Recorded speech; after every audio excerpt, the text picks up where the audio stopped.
you won, but I've had my share of love, abuse, manipulated and estranged, misused, and I can't help but give you glory when I think about my story. And I know you favor me because my enemies did try, but couldn't triumph over me. Yes, they did try, but couldn't triumph over me. They whispered, conspired, they told their lies. God favors me, my character, my integrity, my faith in God. He favors me, will not fall, will not bend, won't compromise. God favors me, I speak life and prosperity, and I speak health. God favors me, they whispered, conspired, they told their lies. God favors me, my character, my integrity. Okay, no matter what they do, God favors me. Yes, He favors me and He favors you, and He will do just about anything that you would like Him to do for you. He promises to make it good. He promises to give you back all that the locust has eaten, and the cankerworm and the palmer worm and the caterpillar. Yes, He will, and He will give you double for your troubles. But I promise you, what you need to do first is start off by loving yourself.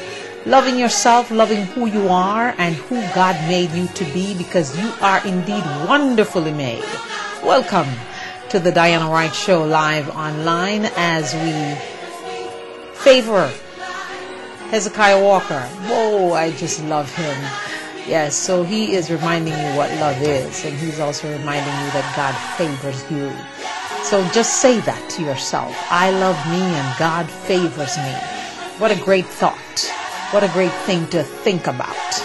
It is indeed something that will boost your self-esteem and boost your self-confidence and take you out of whatever depressed state you're in and bring you into nothing but greed. I promise you that. So welcome from around the world and in the United States. This is the Diana Wright Show live online, and we begin the show right now. And where do we start? I want to start off by telling you this.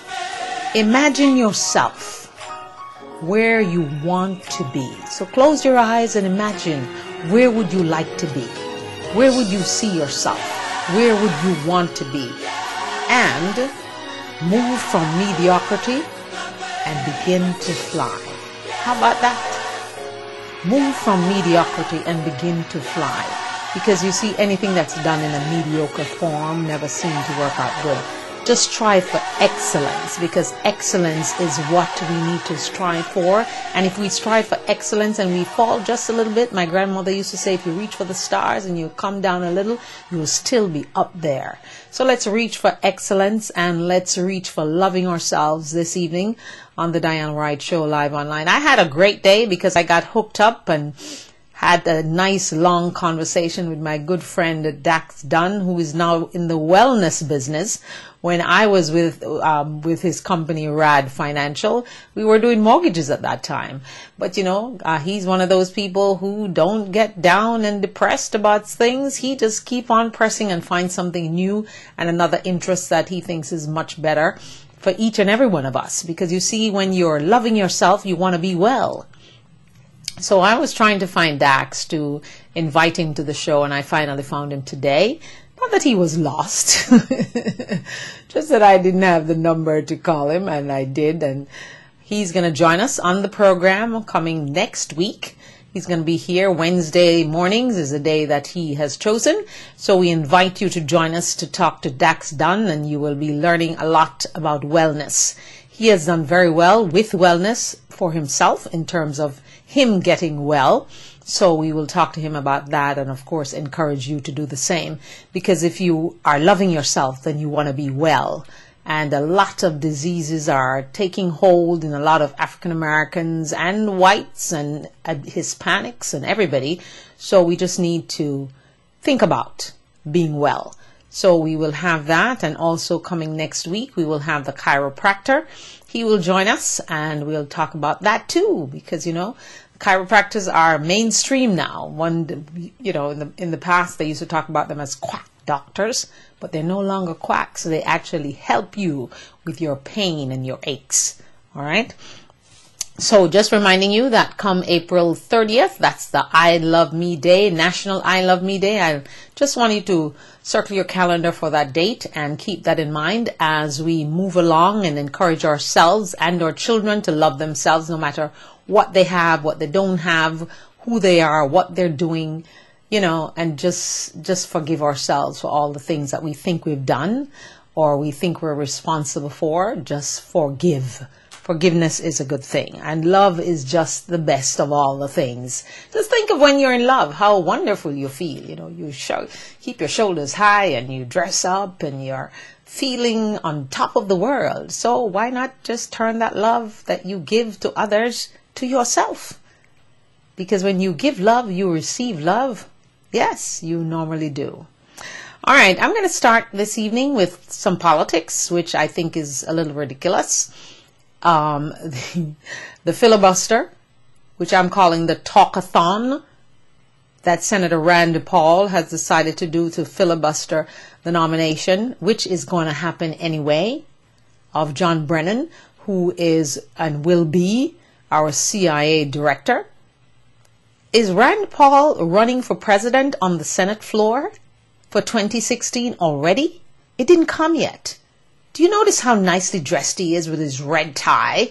You know, because in politics, it's good when you wear a red tie or a blue tie. A red tie in particular when you want to make a statement with a blue jacket. Yeah. So he was all dressed up in his blue jacket and his red tie and looking smart. And his hair didn't look as wet as it normally does. I guess he put a little less gel in it. But why? Why? He's wanting to know about the drones and that he must be assured that the president will not strike Americans with drones. But I wonder, Senator Rand Paul, if that drone strike is going to prevent an American who is indeed a terrorist, who plans and will kill lots of Americans. How would you feel about that drone? I'd like to ask you that question. So if you're doing your theatrics to make sure you're covered by the media since 11:45 this morning, and just up to when I was joining my telecast, he was still on talking and talking and talking. And I'm trying to figure out how come he hasn't started coughing. Because when you talk so long, your throat tends to get dry. So is Senator Rand Paul doing his rehearsal for president, or is he auditioning for president for 2016? But let us not forget that Senator Paul is a Tea Party candidate that has extreme beliefs about government and wants smaller government. So why does he want to work for the government? Please let me know. How and why? All these Republicans, well, they all want smaller government. So why are they working for the government that they want to be so small? That just bugs me. Doesn't it bug you? Phew, it should. Okay. So, as he continues the filibuster, we know that John Brennan is going to be confirmed anyway. So we'll just wait and see how long he will filibuster. I hope he stays there until he passes out. on the Senate floor, because he must be hungry by now. I think he took a few breaks here and there, but he's just been going on and on and on in his talkathon, trying to block the president's nominee. Not cool, Senator Rand Paul. Okay. President Obama, of course, you know by now that he has invited some key Republicans to have dinner with him, because that's been their big thing. You see that the president doesn't socialize with them. So hence they can't do their jobs. And I don't think that you need to be invited to the White House or to an expensive restaurant to have dinner just to do the people's work that you're elected to do. But no, the president is not socializing with them. So they pout like little children and go in the corner and try to obstruct everything that helps the American people. But tonight, a few of them are quite happy, including Ron Johnson, who said a few weeks ago that if Speaker Boehner meets and makes any deal with the president, Speaker Boehner will lose his speakership. Yes, he did say that. And of course, why is the dinner not being held at the White House? Oh no, it has to be on neutral ground. What on earth is neutral ground anyway? So, they're meeting at some expensive restaurant, and I'm just wondering who is paying and picking up that tab. Are they going Dutch? They should be, because each of them should be paying for their own dinner. So I hope it's not the taxpayers that's paying for that dinner, because you should not have to get dinner to do your job.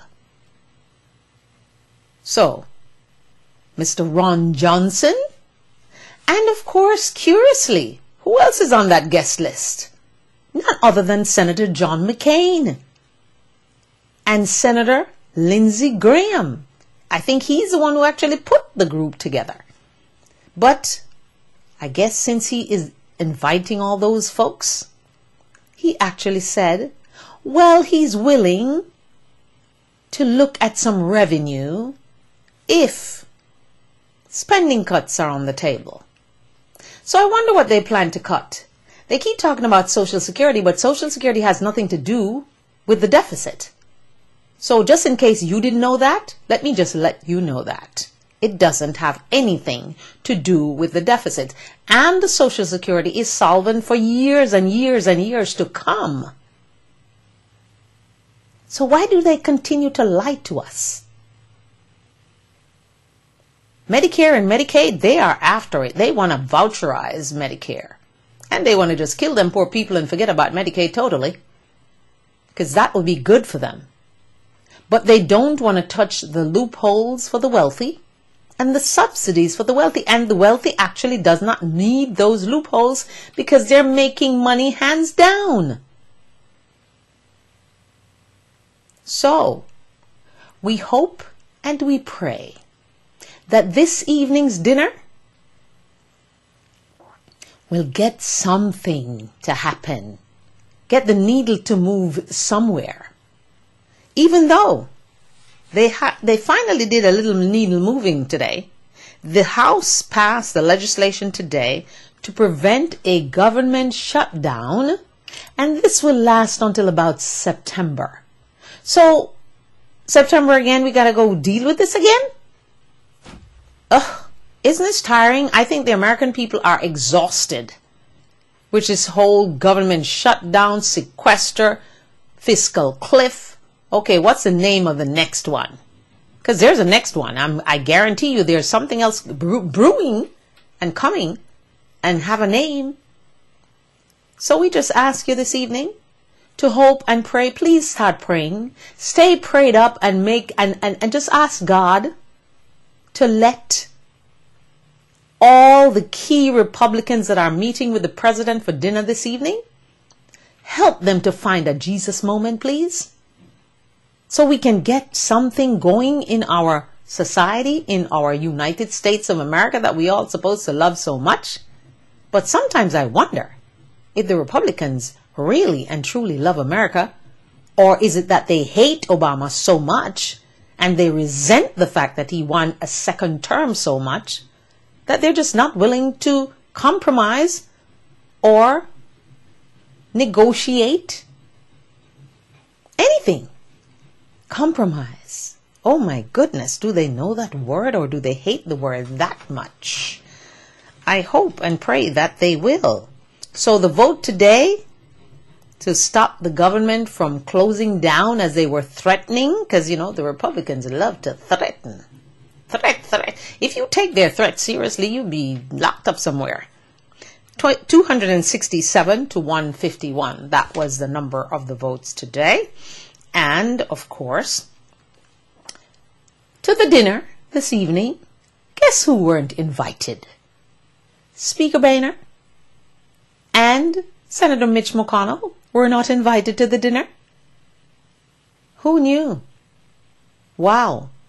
Well, I guess most of the guys who were invited are part of some gang of 6 in the Republican Party that are supposed to be the powerhouses and the voices of the people.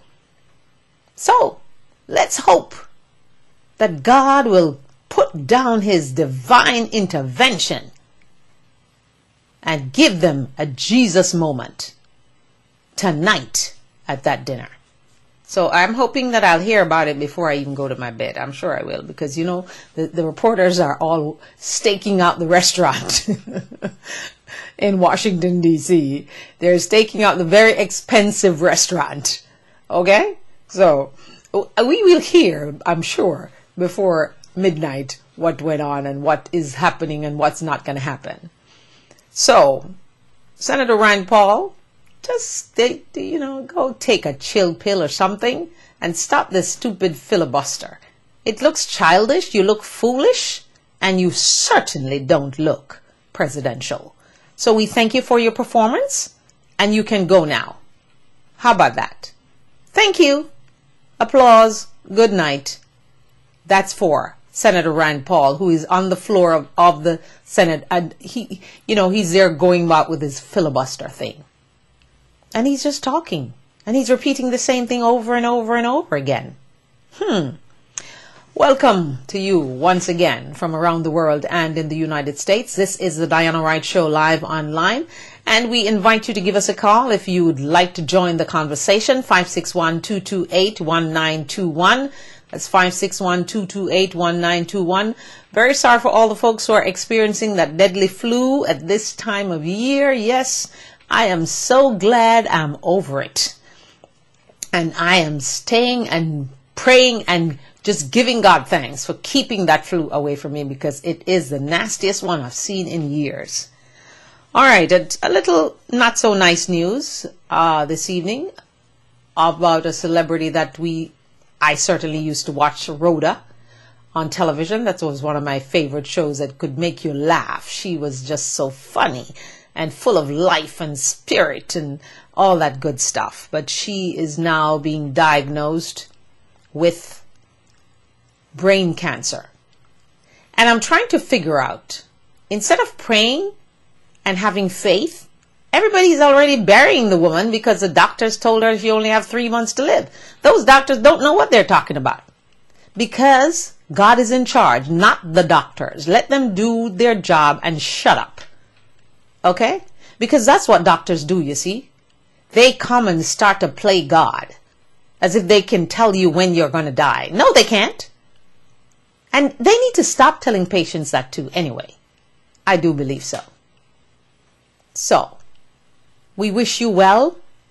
I will include you in my prayers this evening, and we will think of all the funny things that you did in Rhoda, because you were just so funny and so full of spirit.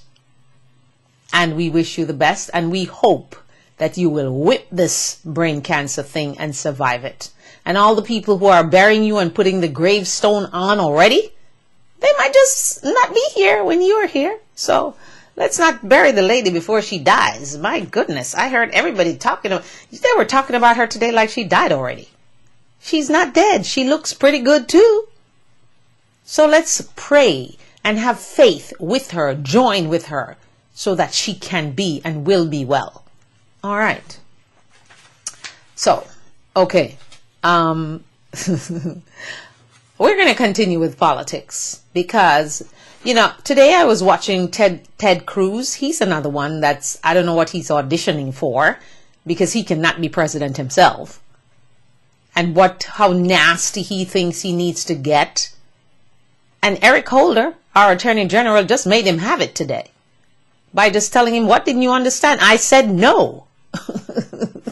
I was cracking up when I saw that.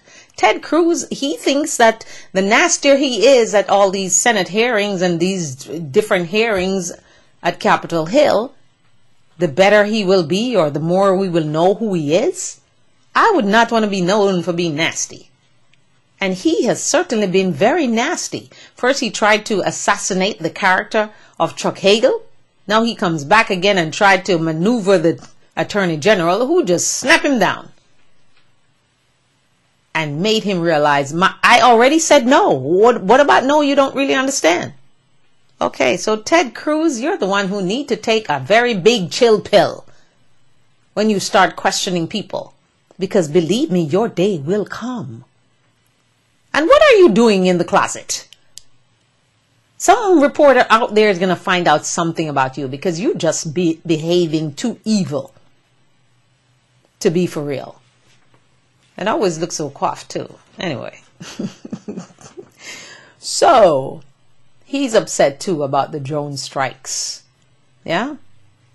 I don't know why.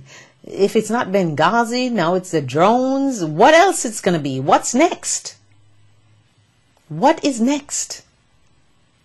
Do you think the president and the attorney general would be so irresponsible that they would just be having drones all over the United States striking people? Think, people, use your brain. And stop acting like we're all stupid, because we're not. And all the politicians from Paul Ryan to Rand Paul to Ted Cruz to Speaker Boehner to Mitch McConnell, John McCain, Senator Lindsey Graham, they're all doing their theatrics. We are tired of your theatrics. We just want you to do your jobs. No more theater. You know, if we want to see the theater, we go to Broadway or we go to wherever we live where there's a theater. We'll go there and we'll pay our money to see the people who can actually act. Because your acting is a see-through kind of acting. We know that you're not that good an actor, so you're just kind of trying a thing. We get it. Now stop. Go do the job that you're elected to do. And that you're being paid to do, actually. Because you all do get a good salary. With all the perks of power that you wheel around and get nothing done. Obstruction is not a good thing. So, let's keep stepping. And, just in case you thought that the Tea Party was the only wingnut party in the United States, we're only to be told today that there's an extreme increase in the amount of nut parties that are here in the United States. As a matter of fact, the number is 1,360 and counting. Yes, they have wingnuts on both sides, both Democratic and Republican, but most of the wingnuts are Republicans who are just kind of sitting at home and wondering and telling other people, oh, the president is coming to get your guns. All them gays taking over. All them Hispanics, them brown people and them black people taking over. I heard one man say, oh, he's from Alabama, and Alabama used to be just white people and black people, and now there's a big Hispanic population. What are they afraid of? What do they think these people are going to do to them? What are they so afraid of? I'd like to know. Because Hispanics, when they do come here, unless they're criminals, and you have criminals coming from every nation, whether they're white, black, or brown, they are people who will start businesses with their food. They start, they do lawn care. That's their thing. Some of them are housekeepers, taking care of your children. These are the same people. They're serving your food in restaurants. So why are we so afraid of them? Is there anything to be afraid of from someone who comes from another country? No. If they're criminals, yes, we all should be afraid of them. But if they're normal people just coming here to look for a better life, and we hope they're coming legally, not jumping over some fence or getting drowned in some boat. We hope they're doing it the legal way. But why are we so afraid of brown people? And why is it that all these wingnut groups are so hateful towards President Obama? He happens to be black and white. And his mother was white. And that's the womb that he came out of. He came out of a white womb. So why do we hate him so much? Why is it that you people are so afraid of him? He has only tried to help. There's nobody coming to your house to take away your guns. Stop thinking stupid stuff. Do you think the government has time to come to your house to take away your guns? No, they don't. And then you're talking about same-sex marriage. I'm not here to advocate same-sex marriage because I don't agree with it. But that's not my prerogative. And it's not yours. They want to be married. It's their life. They're the ones who have to go speak to God, not me. I will speak to God for myself. And you will do the same. You will not be able to speak for anyone else but yourself. So, stop being so hung up on this stuff. But anyway, it is so bad that the Attorney General, Eric Holder, has been informed about these groups, how much they're growing. And also, Janet Napolitano, she's also been informed of what's going on. And you need to be informed of what's going on too. Because these wingnuts might just be your next door neighbor. Because they're everywhere. Don't think that they're just in one little area somewhere. They're everywhere. Okay? And I just don't understand the hate between people. I really and truly don't understand it. Maybe somebody can enlighten me. How do you just hate someone and you don't even know them? How do you do that? And why do you want to do that? Is my question. So, okay, just reminding you again that you should save the date October 5. And October 5 is a day that you will be allowed to contribute to save a life. Not just in Jamaica, but around the world. And it's only going to cost $20 to do so. We let you know the affair, what it's going to look like. And it's getting some fever already. People are, already asking me, what is it going to be? I can't tell you. I will keep a secret. I am a secret keeper. So if you have a secret and you tell me, you know that secret is going no place. So, can't tell you yet. And don't try calling Novlet Gale, the president of Save a Life Jamaica Foundation, because she can't tell you either. Otherwise, she'll have her head in problems. So, she can't speak either. So don't try to trick anybody to find out what we are planning. Just know that you must save the date. And if you are listening and watching me from around the world, somewhere in Europe or Russia or, some place that I don't even know the names of, you can indeed send your $20 contribution because Save a Life Jamaica Foundation does have a website. And you can send your money through there. All right. So you just want to keep that in mind as you go about your evening. And by now you must have circled October 5th on your calendar.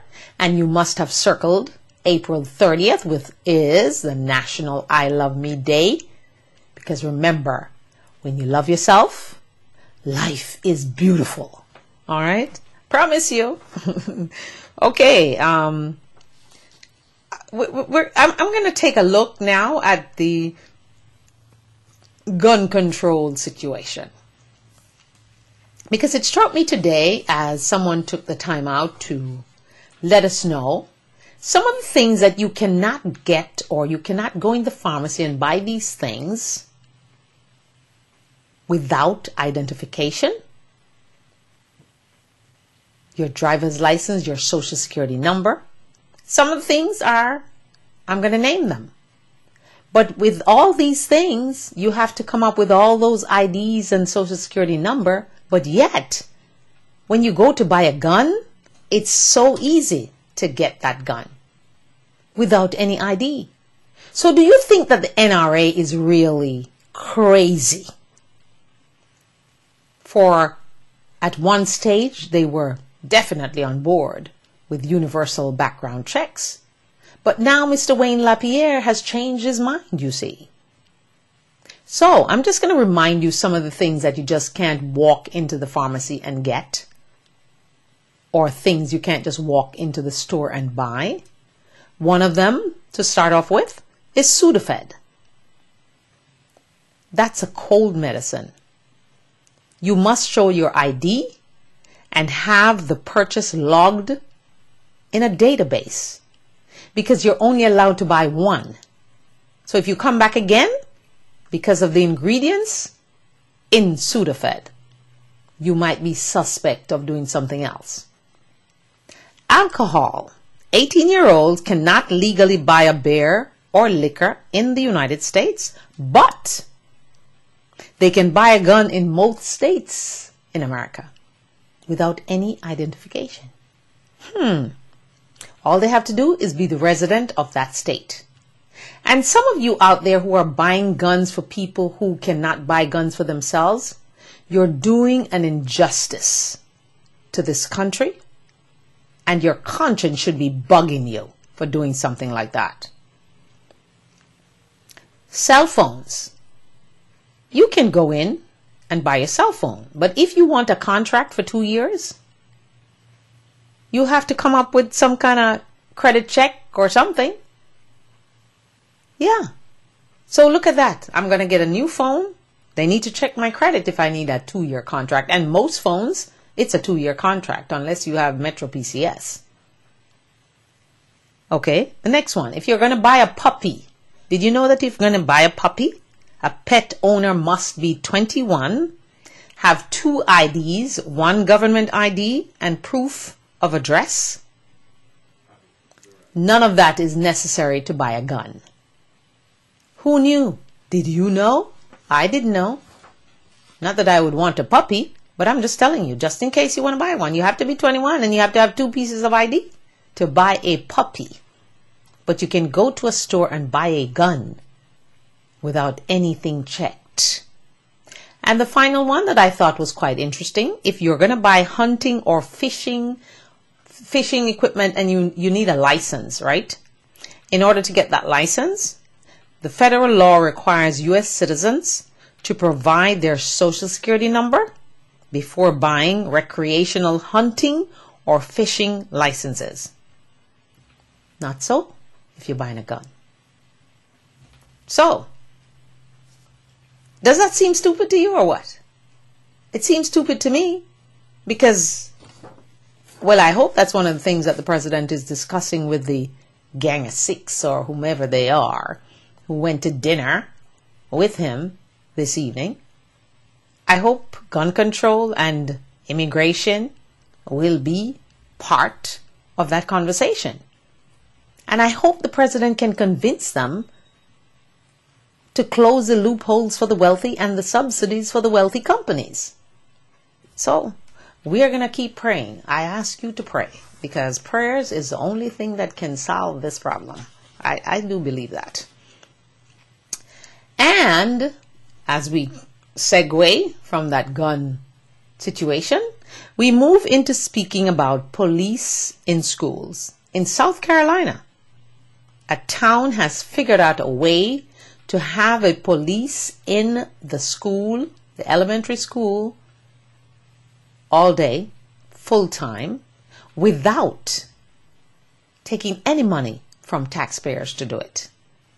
And this, of course, you know, is in wake of the shooting that took place in Connecticut and killed so many young people, so many children, so many teachers that were trying to help the kids. The police officer Justin Chandler will be on duty full-time at the school, at Plain Elementary School in Simpsonville, South Carolina. And the officer Chandler said he would rather be at the school and not be needed than be needed and not be at the school. So that's a good thing, I think. So I don't know. Do you think Officer Chandler could have prevented that crazy young man from killing all those people in Connecticut? Maybe. Maybe not. Because it seems like he busted out some window because he went to the school and I guess know how the school is situated and what he could and could not do to avoid security.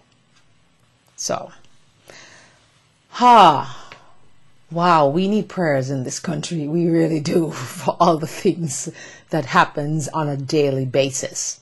It's a big country. It's a lot of folks. But a lot of things, I believe, are just self-inflicted, like hate.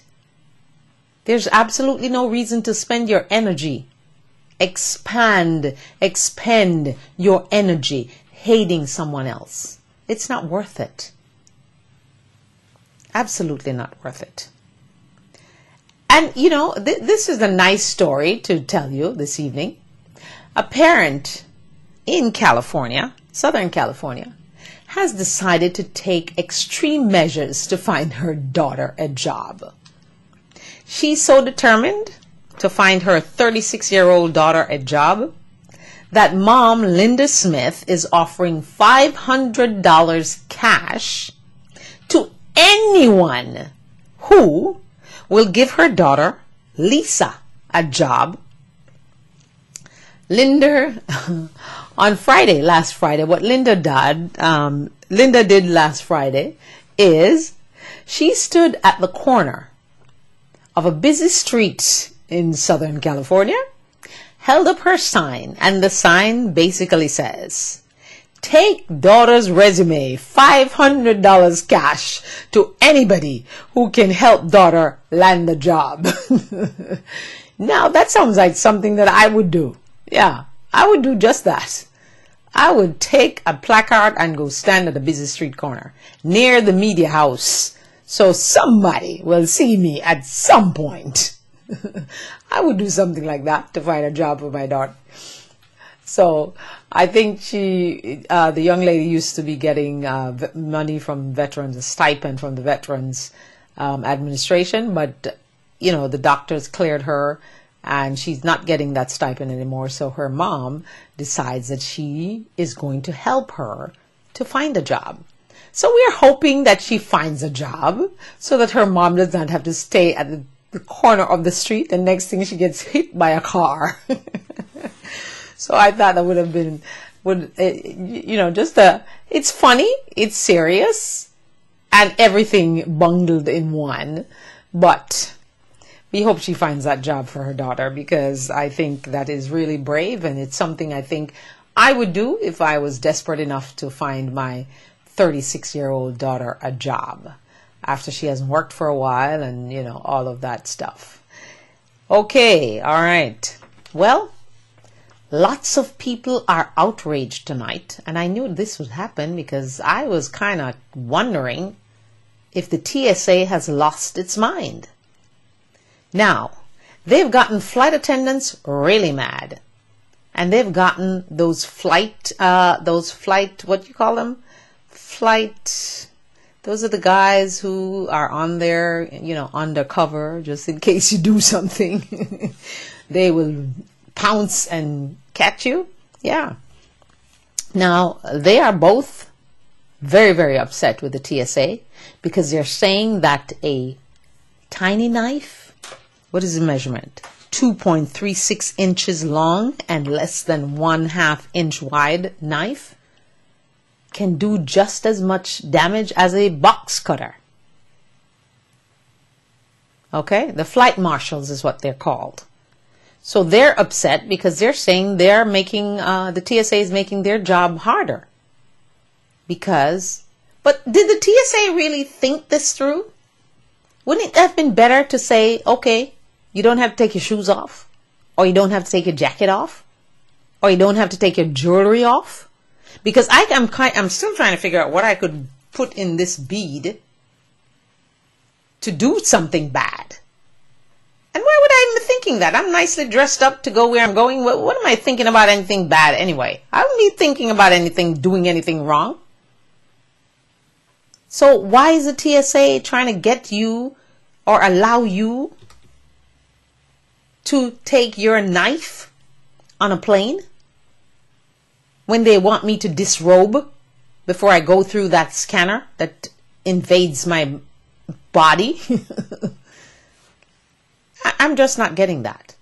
So the TSA is, I have a feeling, I'm going to predict right now that this ruling that they came up with this knife thing, it's not going to happen. Well, it's supposed to take effect, I think it was April 25th. I don't think it's going to happen. Why? Because the flight marshals and the flight attendants are hopping mad, and the public, I know, is just going to join into the madness, and they're going to have to walk this back. Because if I have to take my shoes off, and if I have to take off my jacket and my jewelry when I get to the airport and put them in some bucket, then I don't think anyone should be allowed to take any kind of knife, even if it's the size of my fingernail, on board. Because that little knife that is 2.36 inches long and 1.5 inch wide can do much damage. So I don't know if they didn't give it enough thought, if they just figured they need to do something to catch up with the rest of the world. But the shoes would be the easiest one. So come on, TSA people. And Mr. Ray LaHood, who is the Secretary of Transportation, he needs to just get with it and tell them to get that stupid thought away. Come back with something more sensible. Let me be allowed to not have to undress myself at the airport. That would be a better thing. Because by now, everybody knows if you're going through that scanner, they can see right through you. So what am I going to put in my necklace or my earring? I stopped wearing clips in my hair because every time I wore a clip in my hair, they had to scan the clip.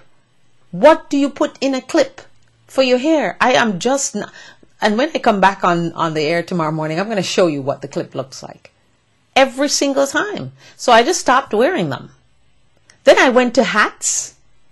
And they harass you with the hats too, because they figure you have something under the hat. So you have to take the hat off, and then they have to scan the hat. And I simply asked one day, what am I supposed to be putting in my hat and in my jewelry? The TSA person just kind of looked at me and smiled as if to say, lady, keep on stepping. And then I was carrying a cake for my mom. Oh my goodness, that's scary. They did all kind of antics with the cake. They smelt it, they x-rayed it, whoa. Well, they said the cake actually looked like, you know, one of those drug things. It was just a cake. It was in the packaging. It wasn't open. They could see the TJ Maxx price on it. Everything was there. The only thing I forgot was the receipt, because I had bought it that same day that I was going, because my mom wanted the cake. A fantastic cake that you can only find at Christmas time in TJ Maxx.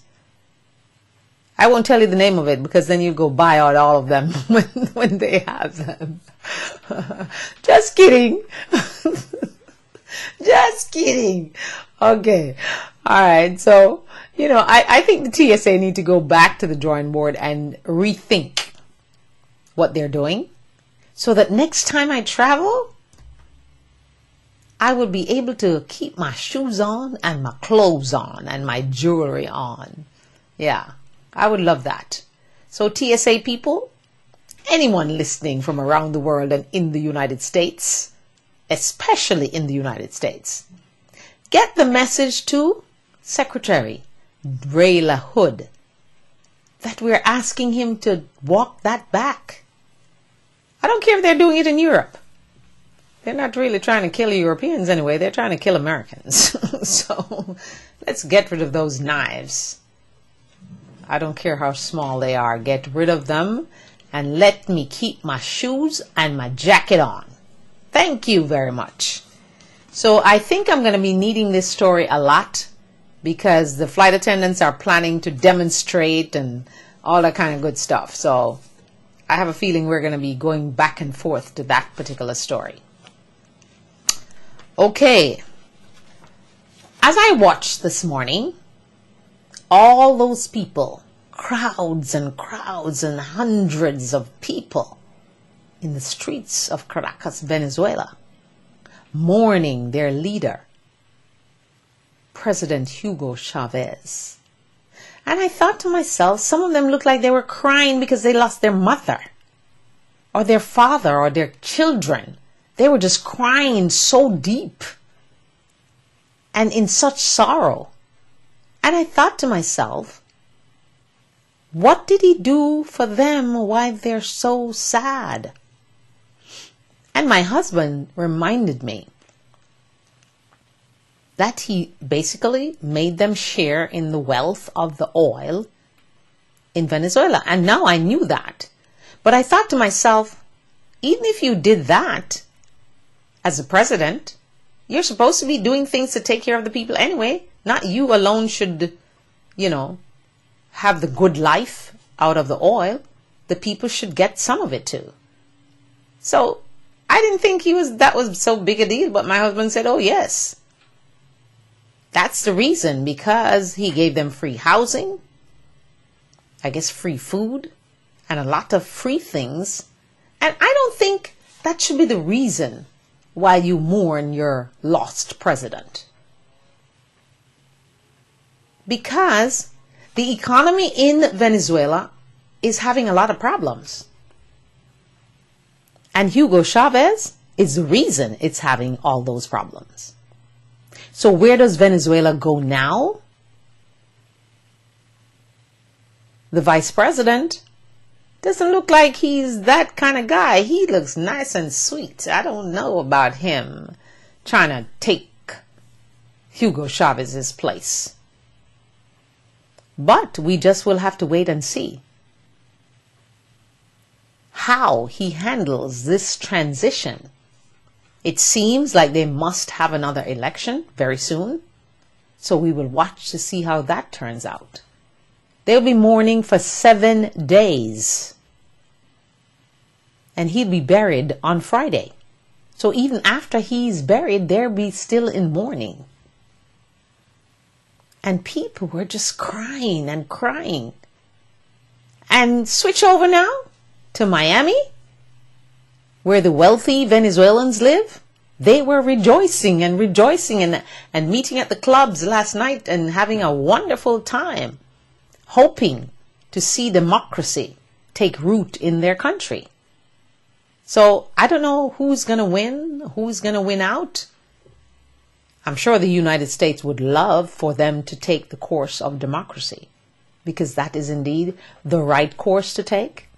Because when I listened to 60 Minutes on Sunday, and I heard that Chinese businesswoman, billionaire businesswoman, who is very wealthy by building great skyscrapers and wanting to look like New York, she and her husband are a team.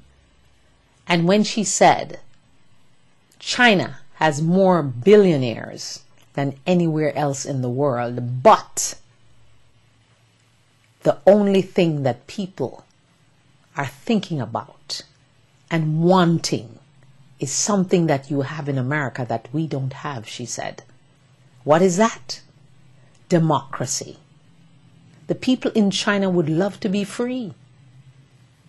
So be blessed and know that you're blessed to live in this country called the United States of America. It has its flaws like every place else, but democracy is a good thing. And you're not really that free, okay? Just go out there and say the wrong thing and see how fast you end up in jail. So you're not totally free. You're just like maybe 80% free, give or take. All right? Okay. And can you, I'm going to go now to a celebrity like Mr. Odom. Can you imagine falling asleep in court while you're there to deal with your case for child custody? Well, who fell asleep in court? This happened, of course, to Clippers forward, none other than Lamar Odom. I like Lamar. Husband of Khloe Kardashian. They're the ones who met and got married like in a couple of weeks after they met each other.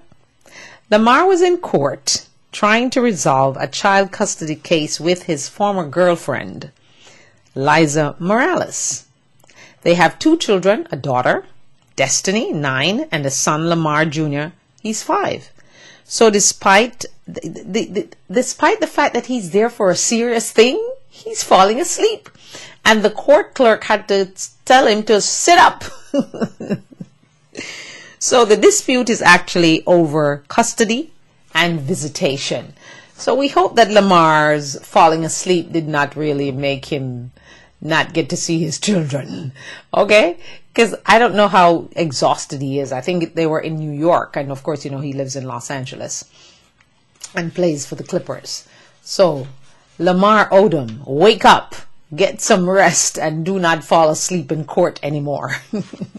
Does not look good, okay? All right. Here's a story that I thought was a little unusual. I had it from last night, but I ran over and then I ran over again today and didn't get to it. There's a surrogate story that is bubbling out there because, again, I come back to when you have contracts, you need to read that contract and make sure everything you want in the contract is actually in the contract. Because if these people, they had a contract, but there was nowhere in the contract saying that if the baby happens to be deformed or have brain problems or any kind of abnormalities, we will not want the child. You have to abort the child. That was not there. So, hence, a Connecticut couple offered their surrogate $10,000 to abort the baby because ultrasound showed the baby was suffering from severe medical problems. The baby had a 25% chance of living a normal life. So the surrogate, what did she do? She did not want to abort the child, even though she knew that that child will never, ever, ever have a normal life. So, what she did, she got in her car with her pregnant self and drove for hours to Michigan, a state that she knows that she would be declared the mother of the child. So, that's according to Michigan's law. So when you decide that you want a surrogate, which is something I don't agree with anyway, because I believe that, you know, if you're not supposed to have children, there's a reason why God does not give you one. Some people just want to have children, so they choose that route, and that's fine. That's okay. But when you're going to do that contract, make sure that that contract is exactly what you want. Because I'm sure if they had written that in the contract, maybe the girl would never have done it anyway. Because she said she just does not believe in abortions. So then they would have had a discussion about abortion. How do you offer someone $10,000 to abort a child that's in their belly? Yes, it's your sperm, but she's carrying the child. So she has the last word kind of thing, I think. So ladies and gentlemen, my warning to you is when you're signing anything or when you're having a contract that you need to sign, please read and make sure it has what you want in it. All right? That's the cautionary tale for this evening. Okay, all right. Things travelers complain about the most. Of course, you know, the TSA made the list. Mean TSA officers. That's the major complaint of people who travel. Airport security protocol. A lady was so mad that she bought a shampoo for $99 and had to discard it. So she was very mad about the protocol at the airport. And I like when they tell you, oh, we have to get the supervisor if you're not going to cooperate and let us take off your hat. Okay, take my hat off. No problem. Travel fees, another thing that really ticks off travelers. Kids on the plane. That really makes a lot of travelers mad. Okay? So if you have your children on the plane with you, make sure they're not running around the plane and they're not screaming and crying all the time. Now, we understand if children are young and even teenagers, because teenagers have a little more control so that they won't be bawling. But the little ones, when they land and take off, normally they will have problems with their ears. So my advice to you, parents, I was a flight attendant once. What you do when you're taking off or when you're landing and you have a little one, get yourself from the flight attendant a cup with a hot water drenched, one of those little rags that they give to those first class people. They'll give it to you, even if you're not in first class. They're supposed to if you ask for it. So you put that wet, hot rag in the cup and you just put it on the baby's ear. Yeah? And that will help ease the pressure that they feel. Because they're children and they don't understand why they're feeling that way, so they're going to scream. So if you don't want everybody on the plane to get mad with you, this is what you do. Or you stuff their ears with cotton. And make sure the cotton is firm enough so it's not going to, thing. And it's big enough, it's just going to go to the tip of their ear. And that will help also. Because you trying to tell them to swallow, which is the right thing to do if you're a teenager and an adult. When you're flying, just keep swallowing. Because each time you swallow, your ear will pop. Okay? So just keep that in mind when you travel, because you don't want to annoy people when they travel. Long flights. I can't understand that one, because if you decide that you're going to go to Germany from Los Angeles, you know that the flight is like 12 hours. If you decide you're going to go from Miami to, say, Spain or Paris or whatever, you know that's a very long flight again. So why are you complaining about that one? That one I did not understand why they complain. Because in the old days, you see, if you were going from Germany to LA or LA to Germany, it would take you about 2 weeks. So be thankful and stop complaining about that one, because no one has control over how long you take to get there. Go in the plane, eat the food, relax, go to sleep, and stop talking. And watch all them movies that they give you for free. Well, someone is upset about sick people traveling. They equate it with kids on the plane. I'm not so sure about that, because they say the people are sneezing and coughing, and some of them you should just stay home if you're sick and stop spreading your germs. Yes, that's a point. But sometimes people just have to get to where they're going, even though they're ill. But I would like for them to cover their mouth. Because I had that experience recently where they were just coughing and coughing, and you could hear that cold rattling. So if you do have a cold and you don't want to contaminate everyone, maybe you should sit in the back of the plane. How about that? That would be a good idea. Okay, first class upgrades. Now, a lot of people are upset about that first class upgrades, because people in first class who book early normally pay a decent amount of money. Then the people who book a little later, they pay a little more money.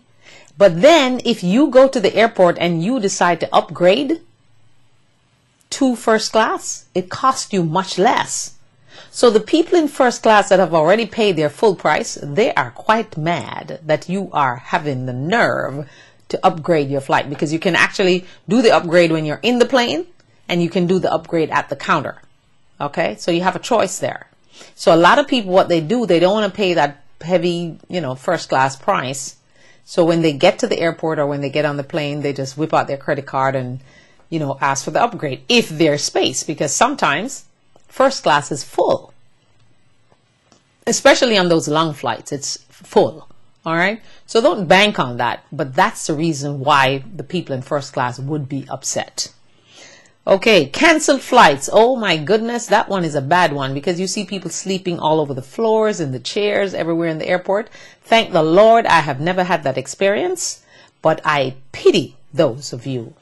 I am so sorry for those of you who get stuck in an airport and have to sleep on the floor, on sleeping bags and all that kind of stuff. I am sorry. I will not be roughing it like that. They would have to put me up in a hotel. Well, unless it's a storm or something and you can't leave the airport. But there has to be a better way than the floor. I'm not sleeping on any floor. I'm sorry. No. Okay. Phone restrictions. A lot of people are upset about that. But I think that's a good thing, because some people, they're on the plane and they're talking on their cell phone and they're talking so loud. I don't want to hear your conversation. They won't even whisper.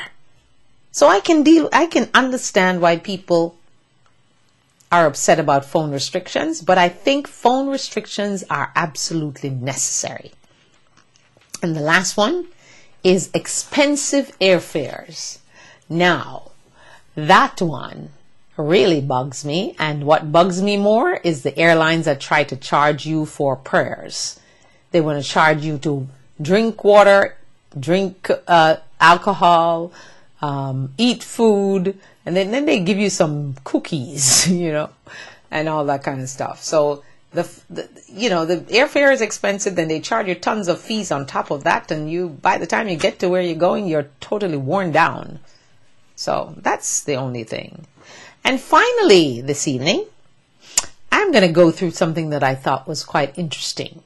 Welcome to those of you who just joined us from around the world and in the United States. This is the Diana Wright Show live online, and we're going to give you sex is the most awesome and best cure for headaches. Did you know? Well, this is my wow story for the night. Sex is the most awesome and best cure for headaches.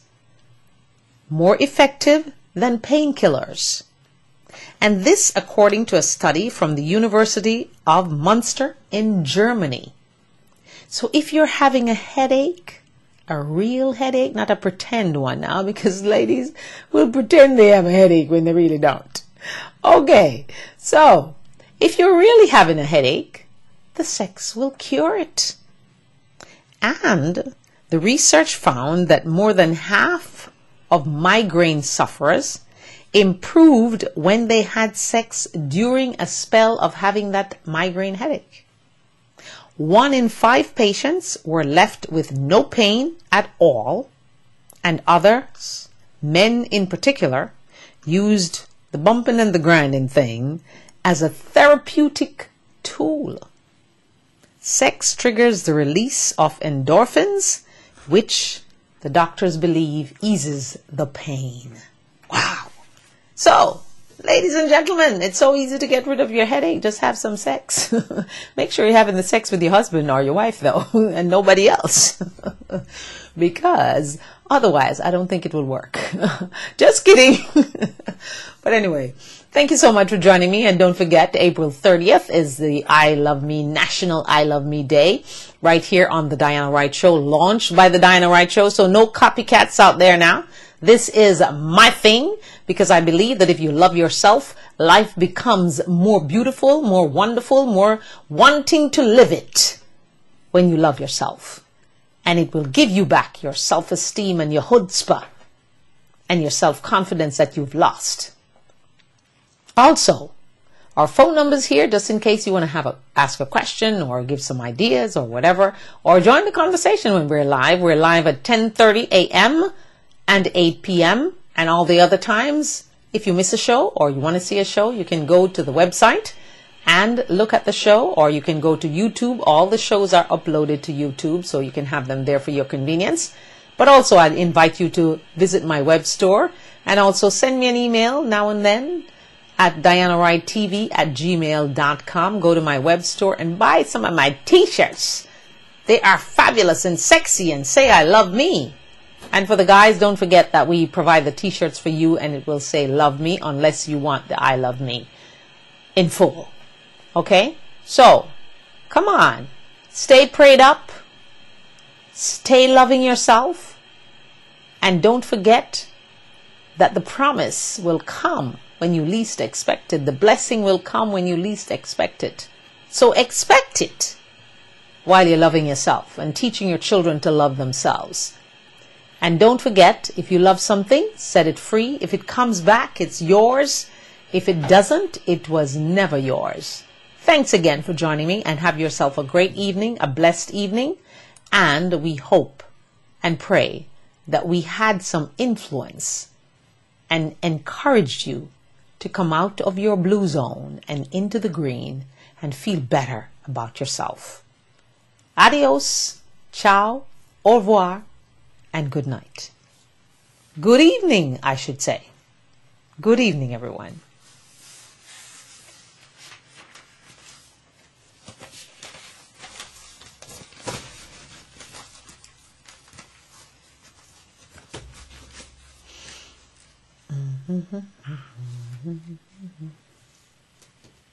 Do